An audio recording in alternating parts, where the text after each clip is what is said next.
Dengan ucapan Bismillahirrahmanirrahim, atas izin Allah Subhanahu wa Ta'ala, maka perkuliahan atau kajian hukum acara Mahkamah Konstitusi pada hari ini saya buka dengan resmi.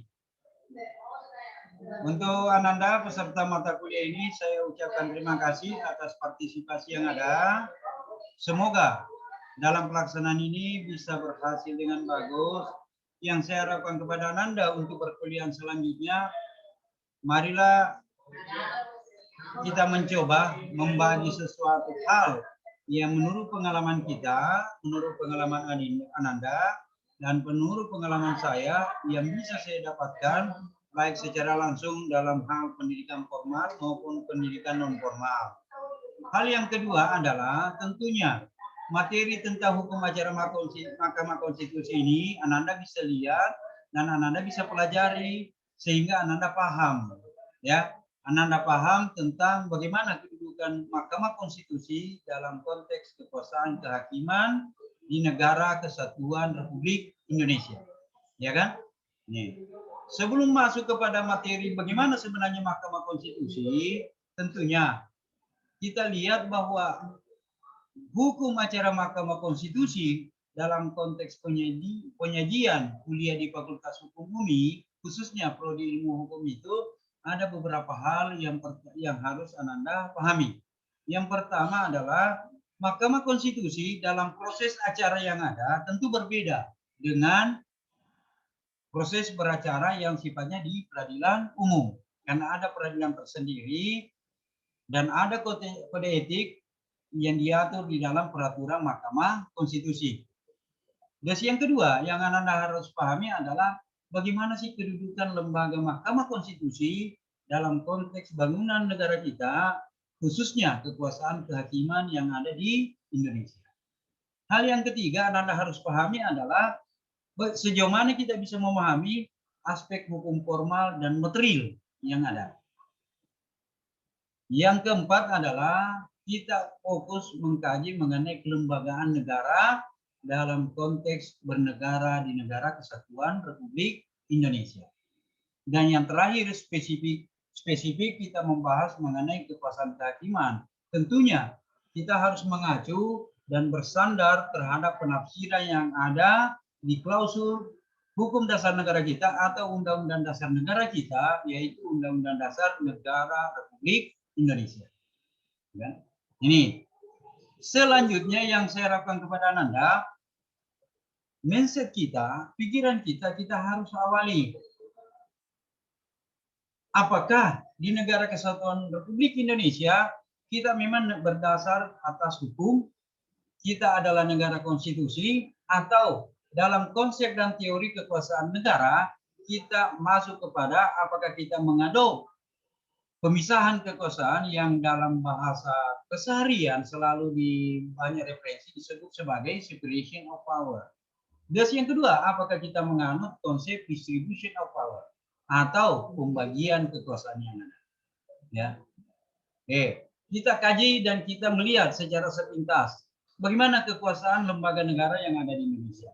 Ada beberapa item yang Anda harus kaji di dalam pasal konstitusi, tapi menafsirkan secara tekstual dan gramatikal konstitusi yang ada tidak setengah-setengah. Contohnya, kalau kita berbicara bagaimana kekuasaan yudikatif diberikan kepada dua lembaga negara yang sama, yaitu Mahkamah Agung sebagai lembaga negara yang berdiri sendiri, di samping Mahkamah Agung adalah Mahkamah Konstitusi. Mahkamah Agung adalah peradilan yang sifatnya konvensional sampai turunannya di dalam hal pelaksanaan kekuasaan kehakiman, ada pengadilan tinggi, ada pengadilan negeri. Sementara kekuasaan kehakiman hanya ada di pusat ibu kota negara. Konsekuensinya memahami aspek itu, Anda harus mempelajari secara historis. Yang pertama adalah kenapa Mahkamah Konstitusi dibutuhin dalam hal pelaksanaan pengelolaan negara yang di Indonesia. Dan yang kedua, sejauh mana fungsi dan kewenangan Mahkamah Konstitusi melaksanakan proses yudisial. Dan yang ketiga, norma apa yang melekat di kekuasaan dan kewenangan Mahkamah Konstitusi untuk mengadili. Coba Anda bayangkan, di dalam hal keseharian, Anda bisa mengkaji. Mahkamah Agung mengadili suatu sengketa berdasarkan dengan fakta dan bukti hukum yang ada. Karena Mahkamah Agung itu membawahi peradilan yang sifatnya umum, ya. Sementara Mahkamah Konstitusi dalam konteks pelaksanaan fungsi dan kewenangannya itu berbeda. Apa yang membedakan? Mahkamah Konstitusi dimuati atau dilekati kewenangan berdasarkan pasal 24, itu bisa dilihat beberapa fungsi dan kewenangan di Mahkamah Konstitusi. Fungsi pertama apa? Disebut sebagai judicial review. Ya kan? Fungsi kedua ada beberapa, yaitu proses beracara, dalam hal ini penyelesaian sengketa hasil pemilihan umum. Ada lagi fungsi yang lain, yaitu pemberian pendapat tentang usulan DPR, pemaksulan presiden. Ya kan? Yang keempat, ada lagi kewenangan yang melekat kepada Mahkamah Konstitusi, yaitu berkenaan dengan pembubaran partai politik.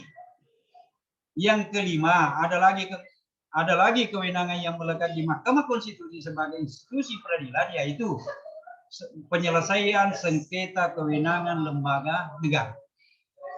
Ya kan? Ini bisa dibaca. Anda masuk ke media mencari itu dan pasti menemukan itu. Ya. Oke, kita awali bahwa Mahkamah Konstitusi dalam pemisahan kekuasaan negara, kita masuk kepada ruang 3 cabang kekuasaan negara. Eksekutif default, legislatif default, dan yudikatif default. Tentunya kita berpikir sebagai orang yang senantiasa belajar hukum.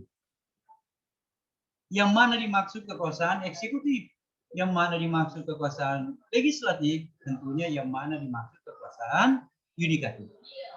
Ya kan?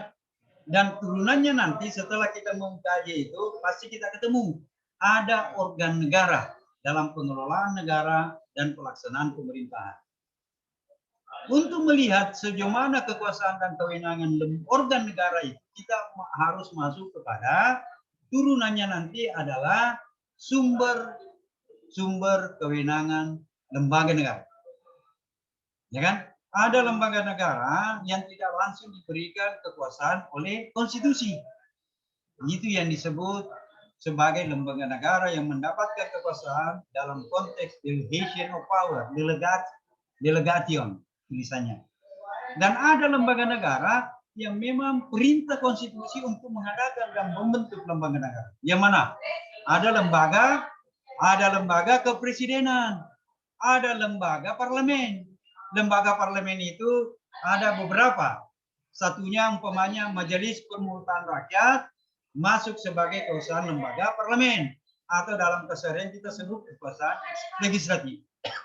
Ada kekuasaan dalam hal ini Majelis Permusyawaratan Rakyat, karena itu lembaga tinggi negara semua. Dan ada kekuasaan Dewan Perwakilan Daerah.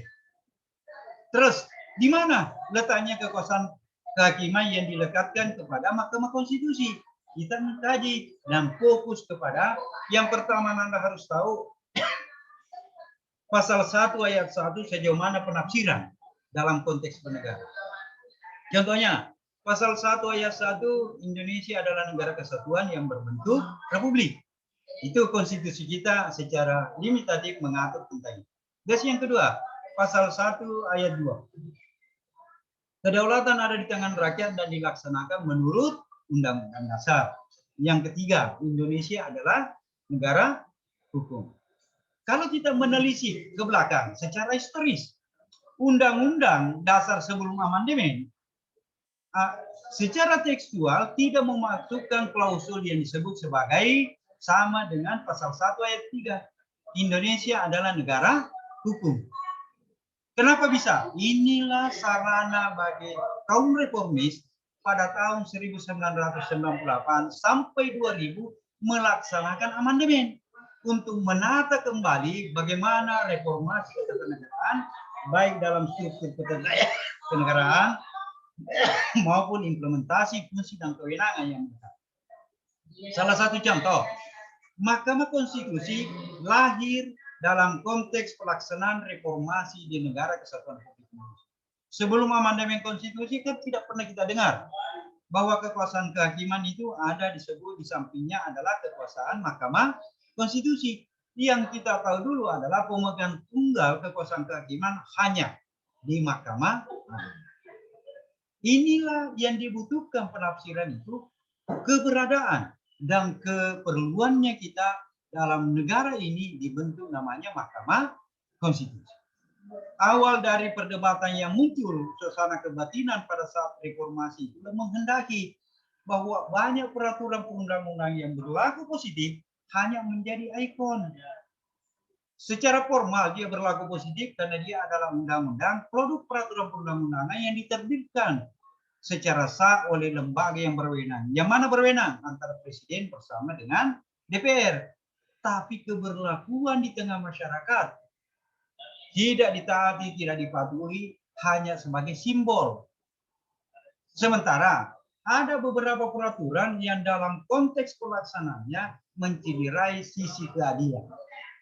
Akhirnya, para elit negara dalam konteks reformasi ketatanegaraan itu menyepakati bahwa harus ada lembaga negara yang mempunyai kekuasaan yudisial untuk merevisi segala produk peraturan perundang-undangan dalam bentuk undang-undang itu untuk diuji norma dan asasnya apakah bersesuaian dengan undang-undang dasar atau tidak.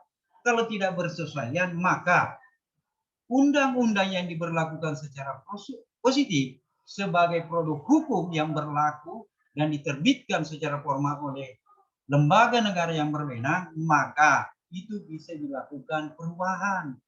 Ya, itulah fungsinya. Fungsi sebagai ikon Mahkamah Konstitusi adalah melakukan judicial review.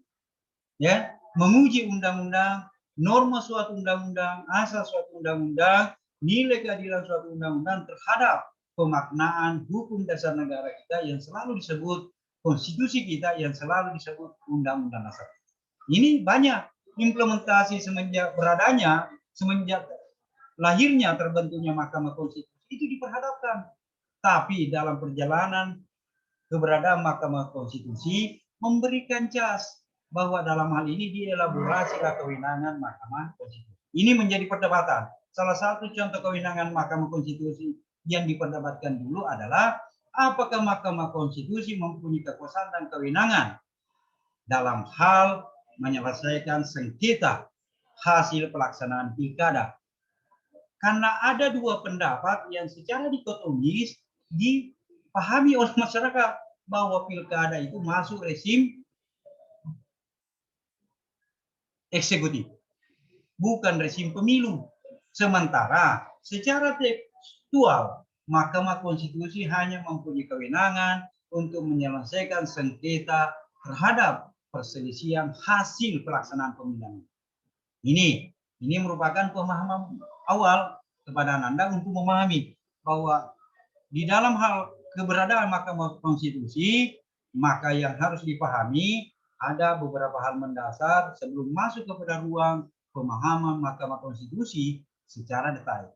Salah satu contoh, di dalam penjelasan atau di dalam banyak referensi ada namanya teori dan sumber kekuasaan.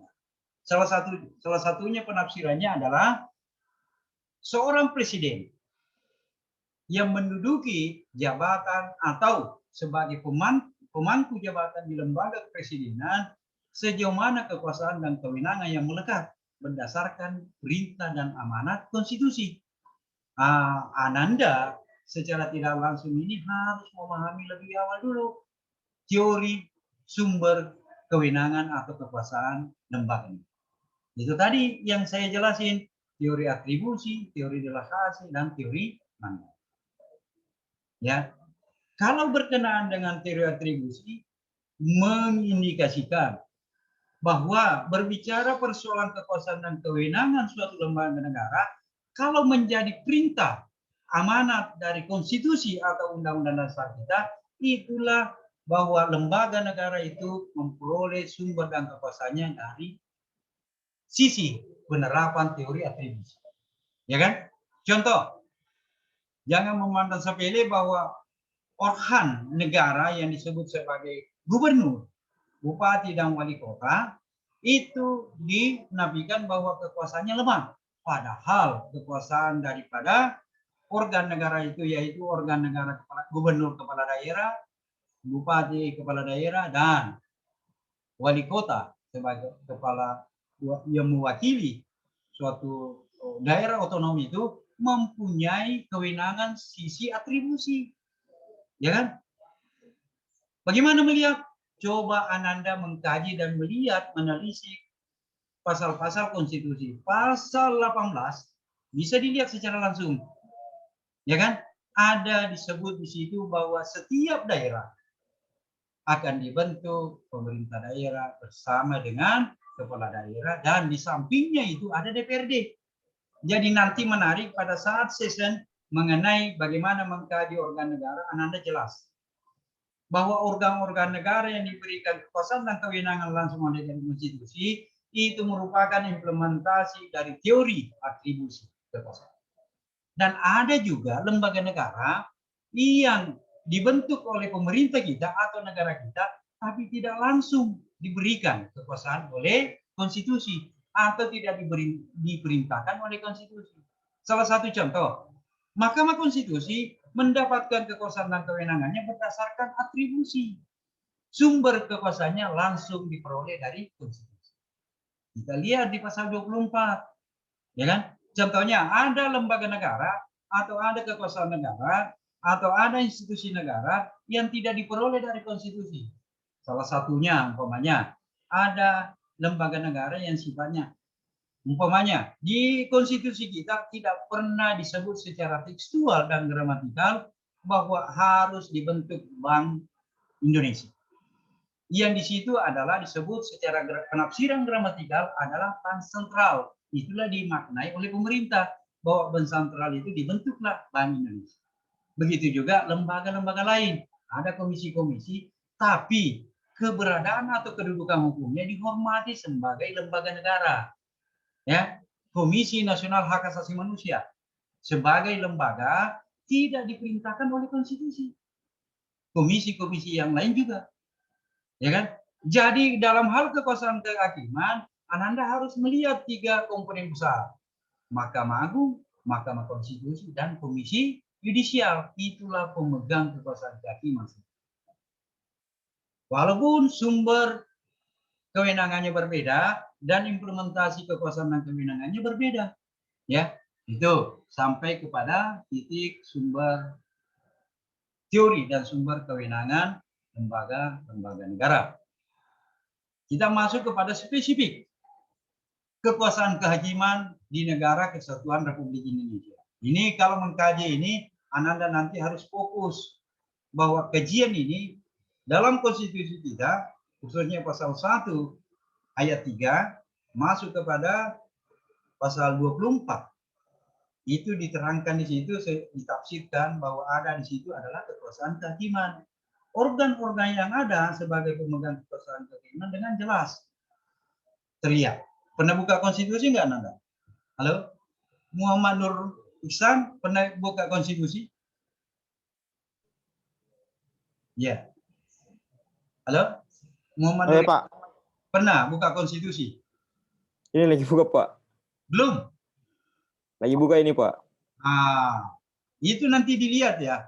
Karena sandarannya kita itu kalau berbicara mengenai kekuasaan dan kewenangan lembaga negara, perdebatan diawali dan diakhiri dalam penafsiran konstitusi. Ya, supaya jelas lihat. Terus, Adi Yanadi Mutakin, pernah lihat konstitusi nggak? Pernah buka konstitusi nggak? Ayo dong, berani.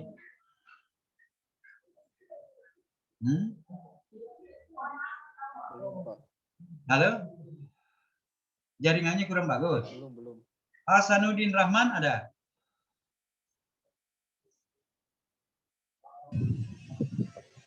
Hasanuddin Rahman?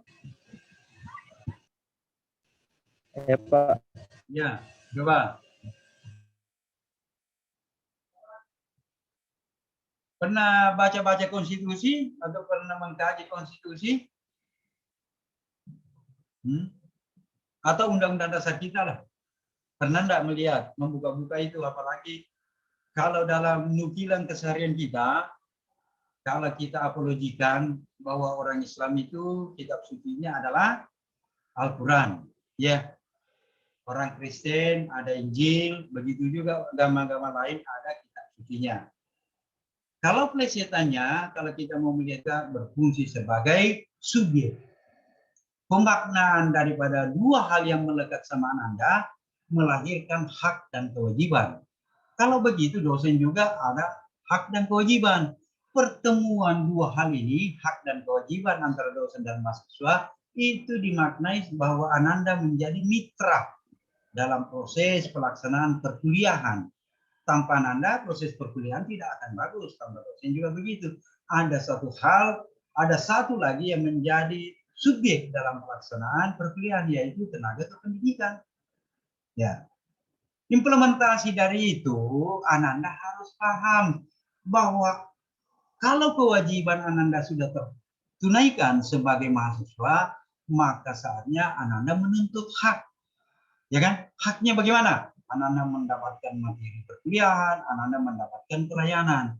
Kombinasi dari tiga hal itulah yang menjadi pionir dalam mensukseskan pelaksanaan proses perkuliahan. Ini, jadi jangan sungkan-sungkan Ananda, jangan takut dan jangan ragu berpendapat.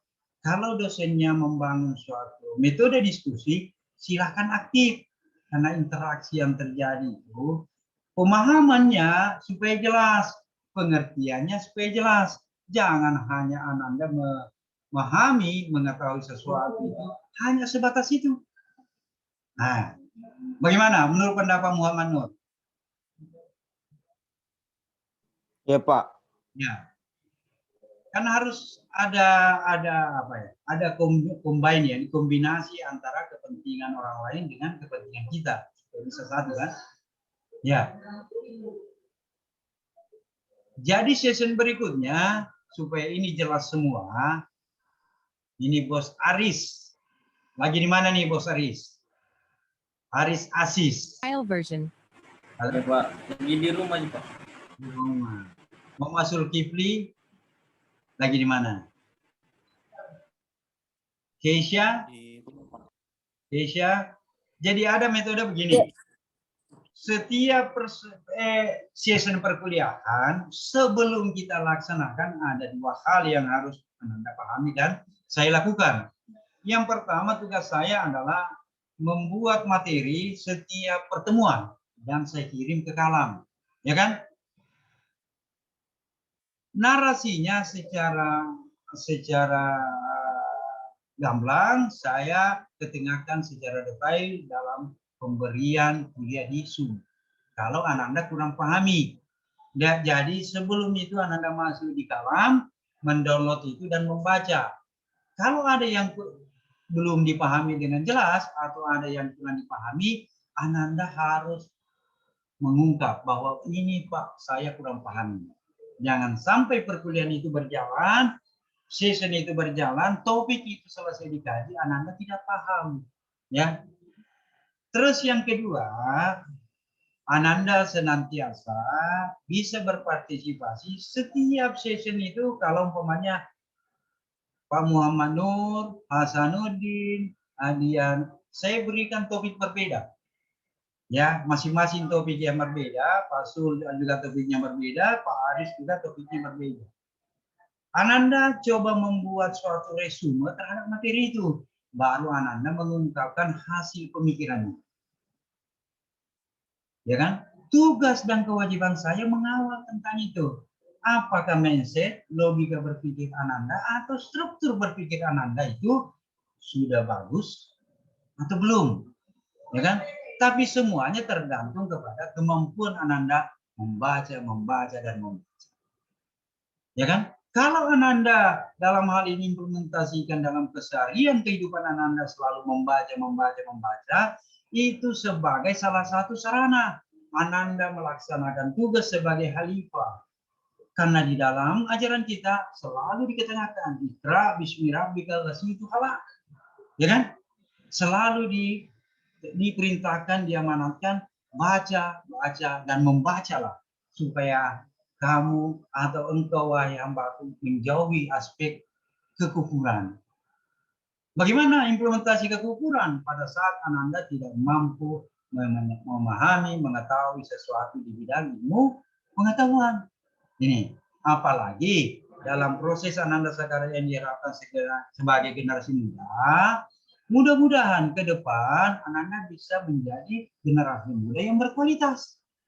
Tapi kalau Ananda pasif, yang kita pahami adalah secara prosedural perkuliahan berjalan sampai kepada 14 kali pertemuan ditambah UTS dan UAS, Ananda hasil akhirnya setelah kita melakukan evaluasi ternyata Ananda tidak memahami.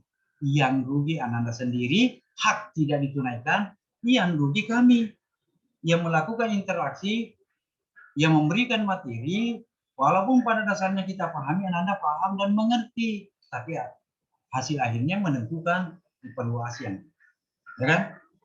Nah ini supaya Ananda bisa betul-betul menjadi orang yang berguna dalam kehidupan bermasyarakat, dalam kehidupan keluarga Ananda, dalam kehidupan negara, khususnya Ananda harus bersiap sebagai generasi yang akan datang sebagai pelaku, sebagai subjek dalam bernegara.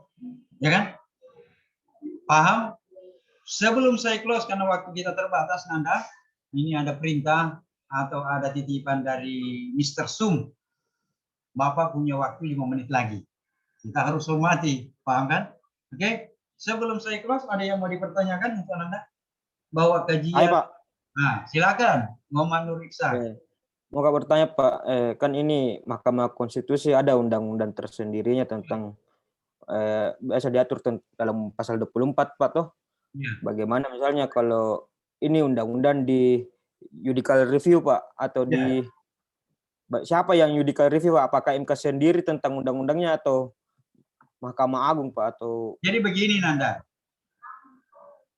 Mahkamah Konstitusi diatur dalam pasal di Undang-Undang Dasar kita pasal 24. Ya kan? Ya. Mengenai kekuasaan kehakiman. Turunannya sebagai peraturan pelaksanaan daripada klausul pasal itu, maka dibentuklah undang-undang tentang pembentukan Mahkamah Konstitusi. Dengan pembaruannya. Kalau mengenai dasar hukumnya itu, Anda bisa lihat di dalam, saya sudah lampirkan undang-undang yang lama dan undang-undang yang terbaru. Kalau ada sesuatu dalam produk peraturan perundang-undangan bukan hanya terbatas di undang-undang Mahkamah Konstitusi, undang-undang manapun, kalau Anda merasa bahwa hak konstitusional Anda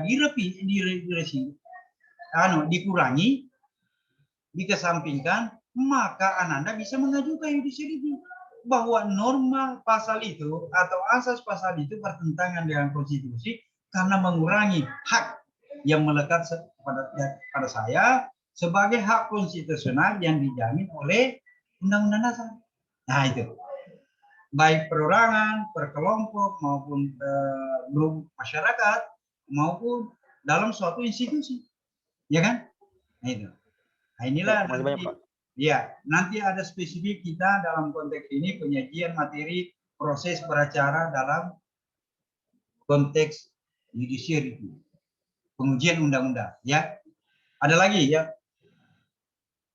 Oke, kalau tidak ada lagi untuk Anda yang hormati. Tentunya ini implementasi kita sebagai hamba Allah Subhanahu wa taala, karena semakin kita belajar itu semakin kita mengimplementasikan bagaimana Allah Subhanahu wa taala memberikan pesan, memberikan hal yang sangat berarti kepada kita sebagai khalifah Allah. Ya, yang kedua, dalam konteks ini merupakan ini proses pencerahan, pencerdasan bangsa. Walaupun kita dalam kelompok kecil, tapi kalau kelompok-kelompok kecil itu menyatu dalam hal bagaimana melakukan proses pencerahan terhadap generasi bangsa, insya Allah dalam proses pendidikan nasional untuk membangun generasi yang mumpuni dan generasi yang berkualitas, pasti ketemu dalam konteks bagaimana kita dan ayat bernegara untuk memasuki ruang aspek keadilan dan kemakmuran dan kesejahteraan bagi seluruh rakyat Indonesia. Oke, marilah kita menutup pertemuan ini walaupun sejenak. Mudah-mudahan ini bisa bermanfaat. Insya Allah ke depan kita optimalkan waktu yang ada dan interaksi antara Anda dengan saya atau untuk kepada masyarakat yang ada bisa melalui secara personal menghubungi saya kalau ada hal-hal tertentu yang kurang dipahami. Medianya banyak. Bisa melalui Twitter, bisa melalui WhatsApp, bisa melalui telepon pribadi. Ya kan? Tersedia. Saya terbuka kepada Anda untuk senantiasa menjadi teman diskusi Anda. Terima kasih untuk Anda peserta dalam kajian hukum acara ini, mudah-mudahan mempunyai pahala dan manfaat secara duniawi sehingga apa yang kita lakukan itu merupakan pengejawantahan daripada nilai-nilai dalam proses pencerdasan. Terima kasih. Saya mengajak kepada peserta mata kuliah ini menutup bersama sebagai wujud syukur kita. Marilah kita membaca hamdan. Alhamdulillah. Terima kasih. Assalamualaikum warahmatullahi wabarakatuh. Waalaikumsalam. Waalaikumsalam warahmatullahi wabarakatuh.